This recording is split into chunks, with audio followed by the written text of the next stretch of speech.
Welcome to আর রান্নাঘর। বন্ধুরা, snacks তো প্রতিদিনই খাচ্ছি।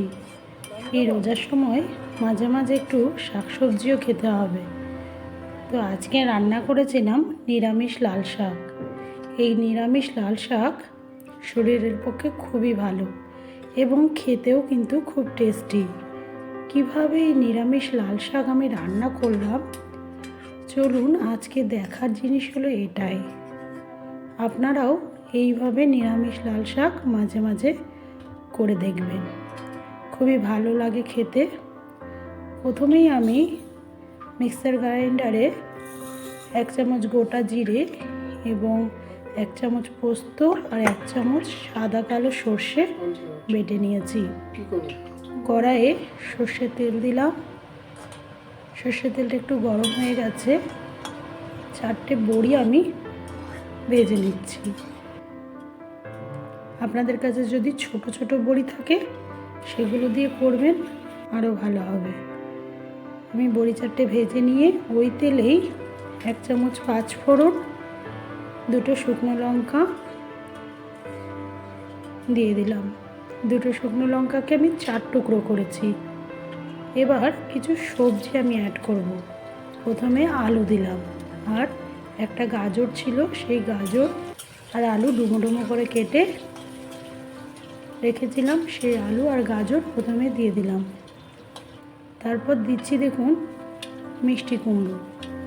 আপনার বাড়িতে যে যে সবজিগুলো অ্যাভেলেবেল থাকবে সেগুলো অল্প অল্প করে ব্যবহার করলেও হবে।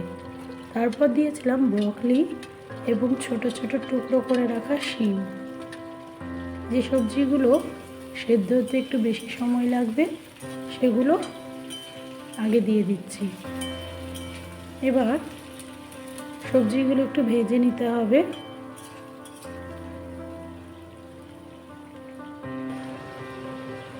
এরপর দিয়ে দিলাম বেগুন। একটা বেগুন ছোট ছোট করে টুকরো করে রেখেছিলাম, সেই বেগুন আমি দিয়ে দিলাম।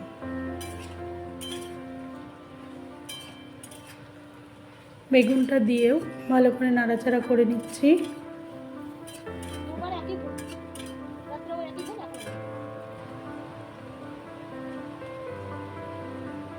এই মোমেন্টে আমি 1/2 চামচ মতো হলুদ গুঁড়ো দিয়ে দিলাম, আর দিলাম 1/2 চামচ মতো লবণ।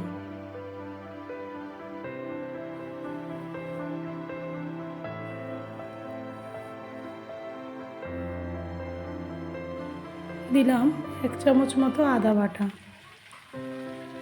যে বড়িগুলো আমি ভেজে রেখেছিলাম সেগুলো টুকরো টুকরো করে দিয়ে দিচ্ছি। ছোট বড়ি থাকলে টুকরো করার প্রয়োজন নেই। আর যে জিরে আর সর্ষে পোস্ত বেটেছিলাম সেটাও আমি দিয়ে দিচ্ছি, আর দিয়ে দিলাম সামান্য জল।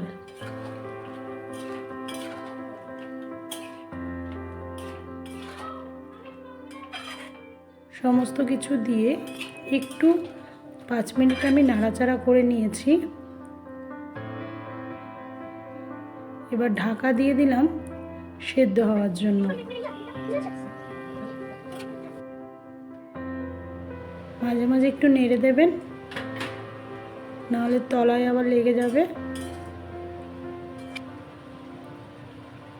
এই মোমেন্টে আমি যখন সবজিগুলো সেদ্ধ হয়ে গেছে প্রায় 70%, সেই সময় আমি বেশ খানিকটা লাল শাক ধুয়ে পরিষ্কার করে কেটে রেখেছিলাম, সেই লাল শাকটা দিয়ে দিলাম। আর উপর থেকে আরও একবার আমি স্বাদ মতো লবণ ব্যবহার করলাম, দিয়ে ঢাকা দিয়ে দিলাম। একটু ঢাকা দিয়ে লবণ দিয়ে ঢাকা দিলেই লাল শাক বা যে কোনো শাক তাড়াতাড়ি সেদ্ধ হয়ে যায়। ঢাকনা সরিয়ে আমি এবার নাড়াচাড়া করে নিচ্ছি।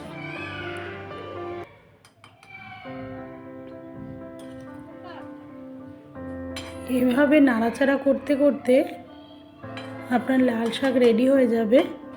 দেখুন আমি বারবার ঢাকা দিয়ে ভালো করে লাল শাক এবং সবজিগুলো সবই সেদ্ধ করে নিচ্ছি। যে 30% সেদ্ধ হওয়া বাকি ছিল সেই 30% সেদ্ধ করে নিয়ে দেখুন, দেখেই বুঝতে পাচ্ছেন। এবার যে জলটুকু বেরিয়েছে সবজি আর শাক থেকে, সেই জলগুলো একটু শুকিয়ে নিতে হবে। তাহলেই আপনার লাল শাক রেডি হয়ে যাবে। দেখুন, শুকিয়ে গেছে একদম।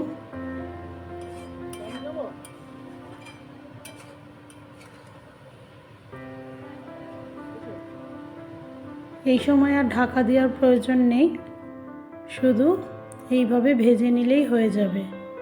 দেখুন, আমার নিরামিষ লাল শাক রেডি। গরম গরম ভাতে শুধু এই শাক হলেই হয়ে যাবে। আপনারাও এই রান্না বাড়িতে করে দেখুন, খুব টেস্ট হবে এবং শরীরের পক্ষেও খুব ভালো। ভালো থাকবেন, সুস্থ থাকবেন এবং অন্যদের সাথে আমার এই রান্নাগুলো শেয়ার করুন।